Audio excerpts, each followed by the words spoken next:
ஜெய் ஸ்ரீராம். ஓம் நமக் சிவாய. அனைவருக்கும் என்னுடைய அன்பான காலை வணக்கத்தை தெரிவித்துக் கொள்கின்றேன். I take this opportunity to seek the blessings of our elders, Param Pujya Swamijis who are sitting here and guiding us, and also the wonderful delegates who are part of this very unique Temple Connect program. At the outset, I take the opportunity to thank and express my heartfelt appreciation for the chairman of this convention, Prasad Ladji, and the founder was instrumental behind making this convention, an event where the whole of Bharat is assembled in Tirupati today, Girish Kulkarniji. Ladies and gentlemen, brothers and sisters, I'm very happy and very delighted. Temple Connect program last year in Varanasi and this year in Tirupati is able to bring our Swamijis, our Adinams, our Gurus, one end. At the other end, very, very young, enthusiastic people. Nowhere I've seen a gathering in which youngsters are present, very passionately. They want to take the temple economics to a different level. Make sure Sanatana Dharma keeps prospering. And at the same time, rediscover what we have lost and bring those things to the mainstream.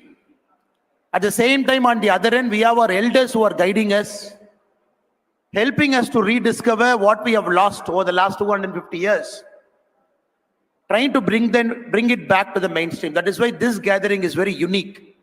Passionate youngsters in the one end and our senior elders in the other end. If you look at many of the global cities, if you take last 1,000 years, the cities which were present 1,000 years before, cities which are present now, many cities have vanished. Cities which have withstood 1,000 years, even now, which are centers of civilization.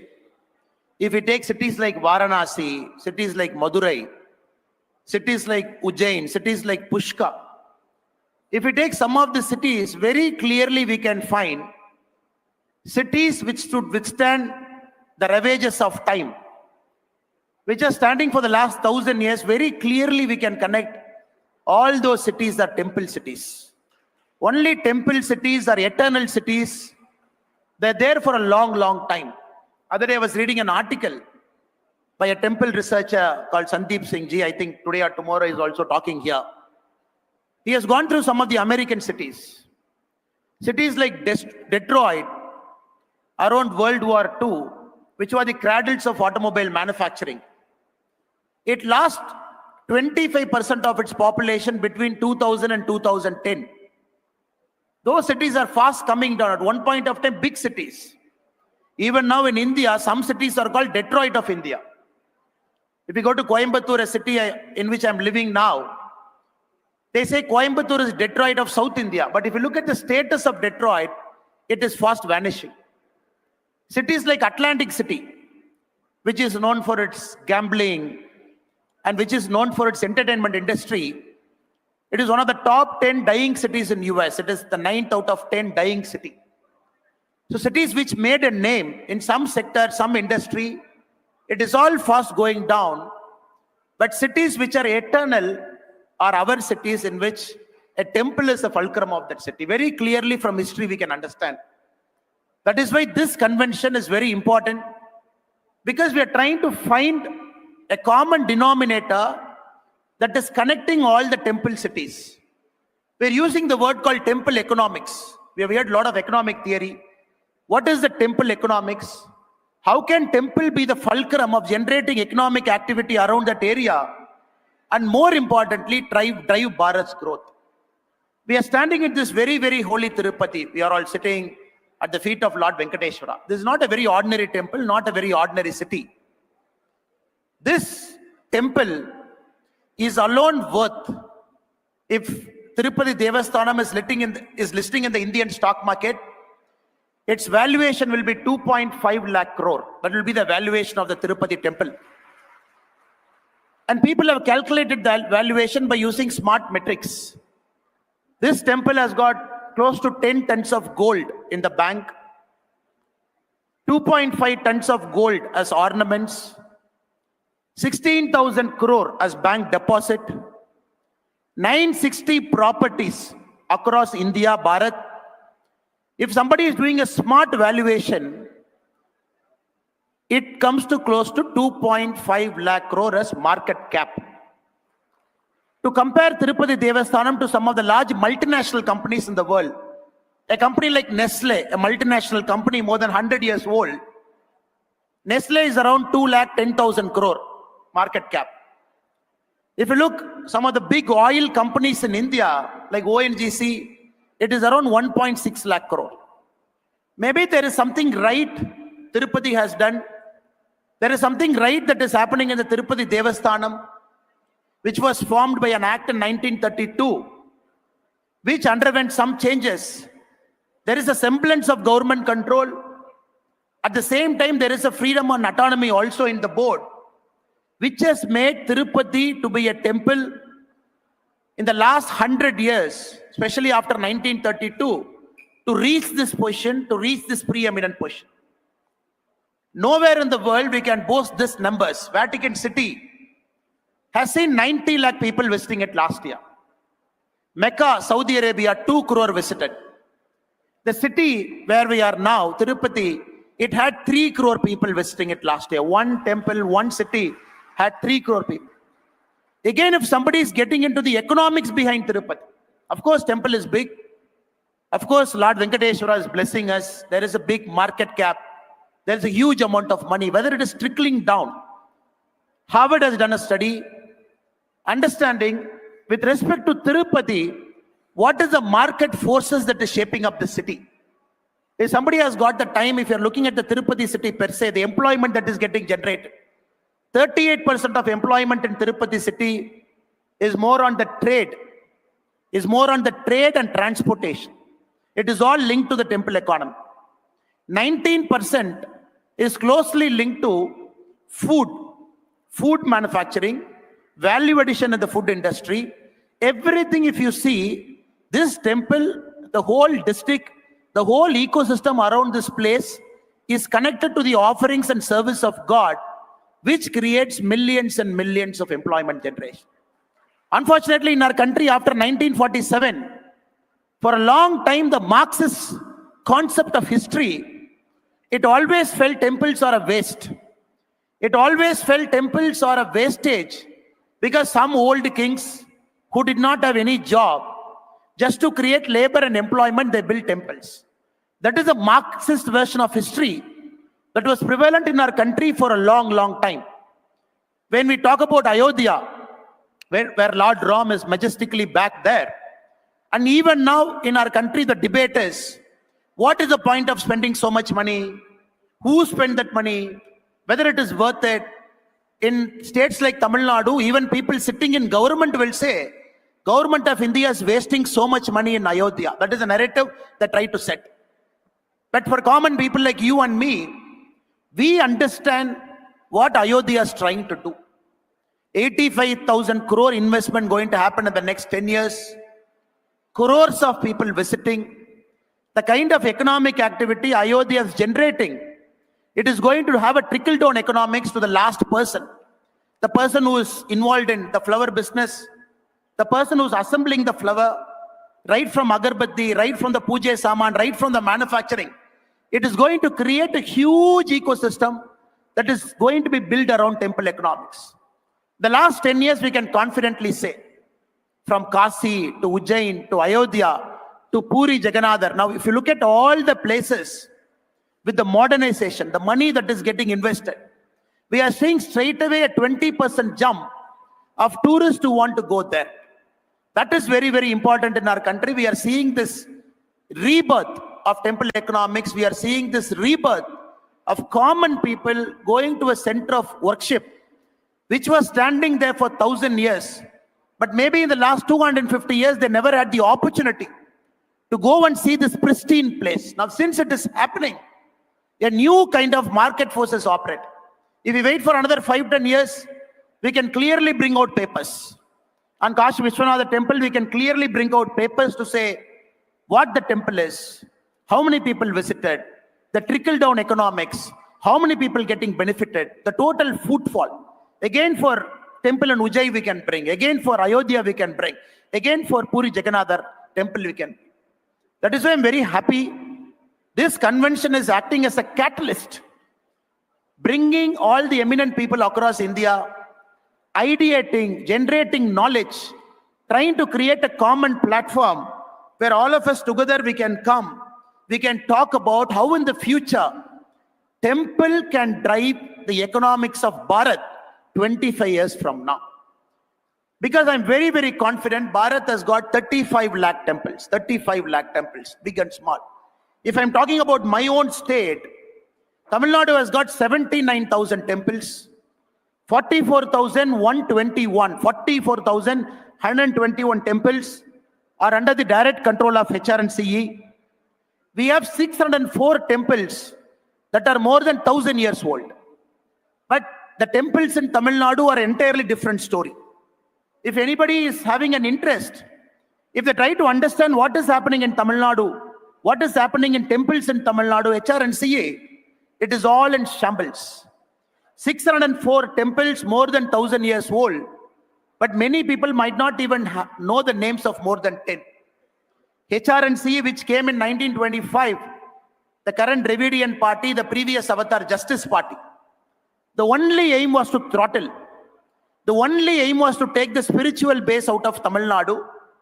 Right from 1926, the first act, the major act which came in 1951. If you look at this whole story, it is a story, a classical story, which will tell us how not to manage and run a temple.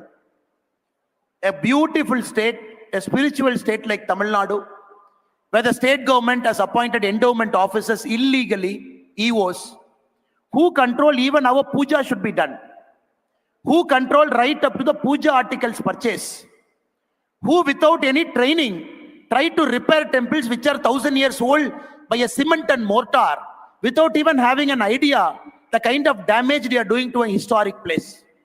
Now, in Tamil Nadu, over the last 2-3 years, there is a lot of fight happening. There is an awakening that is happening, where BJP, the party to which I belong to, we are very clear. Come 2026, one of our central manifesto point, when the NDA and BJP will come to power, day one, we will remove Hrnce Act from Tamil Nadu. All the temples of our state will get freed. Because we are very clear, we are not mentioning this as a political slogan. The reason we are mentioning this is because we have data to back it up. 1986, when the Hrnce department published its first policy paper, it had 5,25,000 acres of land under its control. Can you believe? A state which has got thousands of temples, where 44,000 temples are under the direct control of Hrnce. The total acreage they were managing in 1986 is 5,25,000 acres. 10 years later, when they published the second policy paper in 1996, they lost 60,000 acres. Nobody knew what happened to that 60,000 acres because it all went in encroachment. After that, they stopped publishing policy papers. This is a state, this is a temple which officially from 2023 July to 2024 March, for a point of 9 months, total money that is generated by Tamil Nadu temples is 310 crore. Can somebody believe this? Such a huge temple base, 44,000 temples, direct control of Hrnce, 600 temples more than 1,000 years old. The money they have generated is 310 crore rupee. If I'm digging slightly deep, total land holdings now, 4.5 lakh acres. We have lost approximately 1 lakh acres now. Square feet of site managed by temples, 29 crore 14 lakh. Building square feet, 2 lakh 45,000 crore. This is an asset that Tamil Nadu Hrnce manages across all parts of Tamil Nadu. 4.5 lakh acre, 29 crore square feet of site, 2 crore square feet of buildings. If you look at the market rent, if somebody has got a time, they go to that place, they find that building, they put a market rate to it.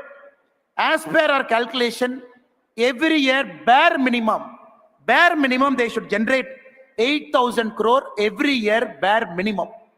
But unfortunately, politicians have taken control of many of this. 50-year lease, 99-year lease. There are some properties in Tamil Nadu taken by some people, 1 rupee lease for 99 years. It belongs to temple. They're taken it for 1 rupee, 99 years. They're just holding it.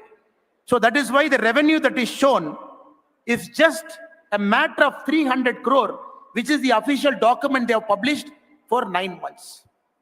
So we are very clear, in the last 20 years, if we put market rate to all the temples mismanaged by the Hrnce department in Tamil Nadu, it is close to 95,000 crore of unrealized rent that has happened in Tamil Nadu alone.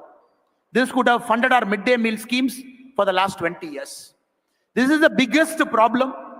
Now all of us are fighting to make sure the temples of Tamil Nadu realize their pure potential. In the open market, in economics is built around the temple. Madurai Meenakshi Amman temple, there was a controversy. 50 meters from the Meenakshi Amman temple, there is a beef stall. Somebody is cutting a non-vegetarian there. Because it is thoroughly mismanaged. There is no interlinkage connections. The whole ecosystem is not brought in a single place. Only the boundary walls of a temple are managed by an act, but not the areas around the temple which can be regulated. So people don't want to go, no toilets. Even in Thaipusam Day, when millions of people march towards Lord Muruga's sacred abode, you will see lakhs of women and children marching in the road, walking with their bare foot to Lord Muruga's temple. We will not find a single toilet. And people have to wait in queues. And people don't even, over a time what happens? People will start losing their faith in God. The problem with Dravidian politics in Tamil Nadu, which they clearly wanted, right from 1926, they felt you start mismanaging temples. You start taking the spiritual angle out of the places where temples are there. Slowly, the next generation of people will start losing their faith in Sanatana Dharma. And over a point of time, you can make this state as a so-called secular, the secular word that is defined in most India by the Marxist historians. That is why we are fighting this as a matter of principle. That is why we are very clear, this has to be released from them. If I go one step further, again, if you look at Hrnce audits, the government spends. Hrnce is the only department in Tamil Nadu which refuses to submit itself to CAG. Even after the Madras High Court said the Hrnce has to submit itself to the CAG so that we can audit it, a paper can come out, common people like you and me can know what exactly wrong in the temple. As of now, March 2023, there are 1,87,000 audit objections pending from 1986. Audit objections are pending. How they purchased it, where they purchased it, what is the commission, nobody knows. That is why we keep telling the endowment officers are sitting inside Tamil Nadu temples only as commission agents to loot the temple's money, to suck the temple out of the hard-earned pilgrims' revenue. Now, if I'm going one step further, who gave permission to appoint the endowment officers? Because many a time, many of our Adinams have gone to Supreme Court. In 1951, the Dharmapuram Adinam, Srila Sri Subramaniya Desikya Jnana Sambandha Pandara Sannadi Ayya, he went to Supreme Court stating, it is an Adinam temple. Tamil Nadu government doesn't have any right to appoint an EO. So based on this, in 1965 judgment, Supreme Court has cancelled government control over 45 temples. It said you cannot have an EO.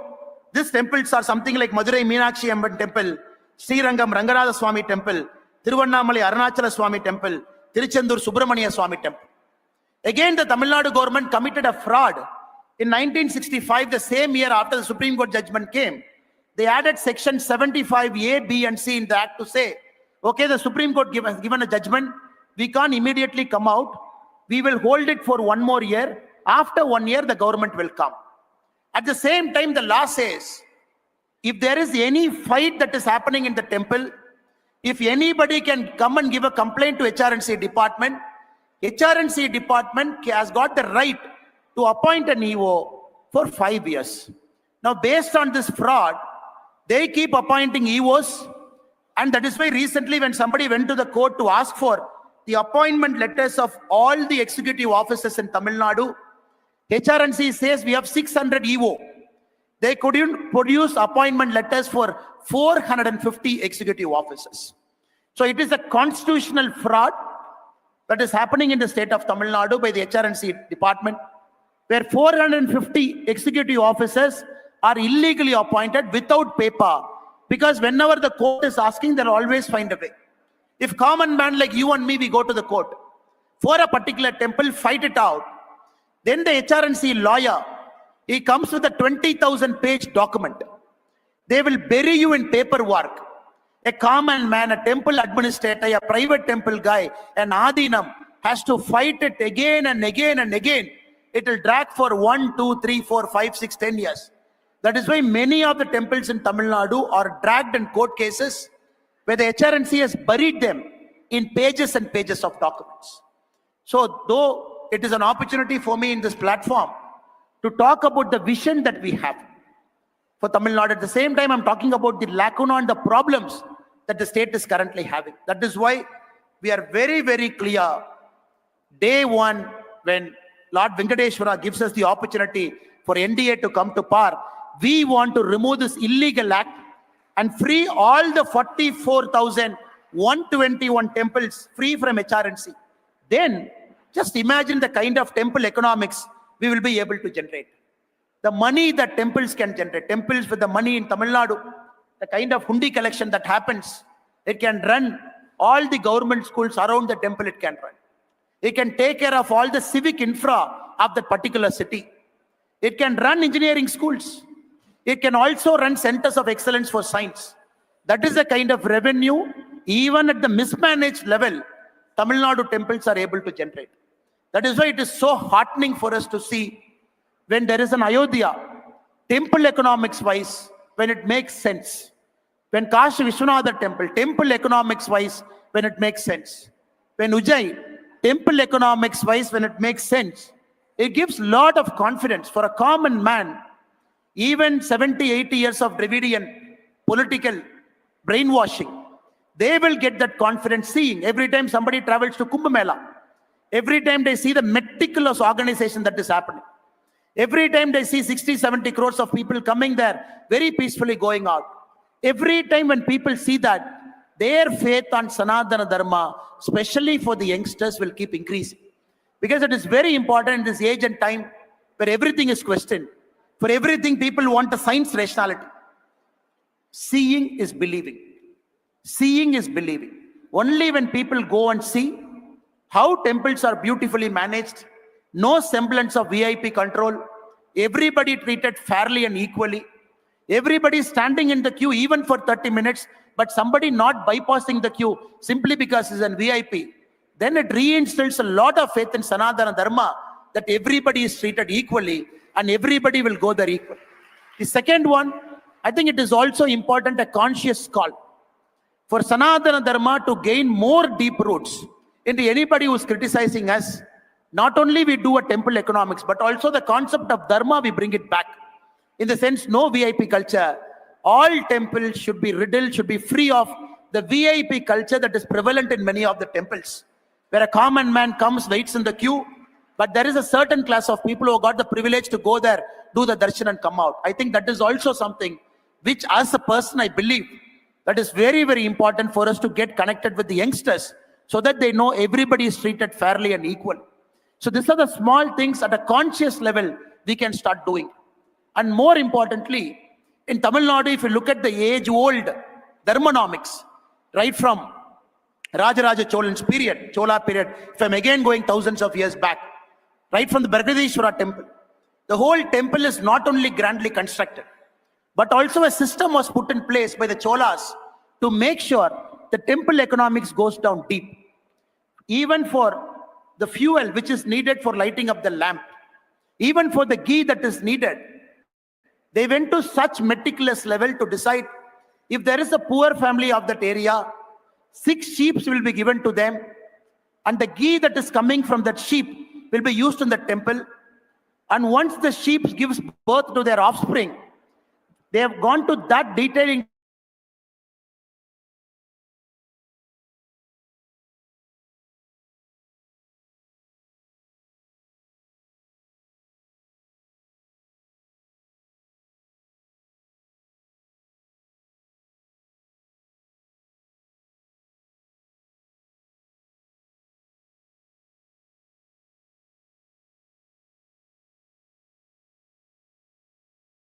who's differently able, temple should take care. To that level of detailing, temples were acting as a centers of dharma, a bridge between the privileged and not so privileged.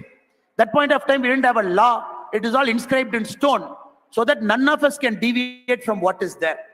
I'm very, very sure coming years, with the blessings of elders, Sanatana Dharma and Dharmanomics model from Bharat, maybe in 25 years, 50 years from now, it should go across the world as a model for equality, as a model for fraternity, as a model where people can come together, as a model temple will be the arbiter between the haves and the have-nots.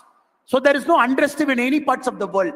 I think that is a larger vision. To reach there, it is very important. The temple cities and temples, they become centers of excellence. It is very important, especially in a state like Tamilnadu. The temples are completely freed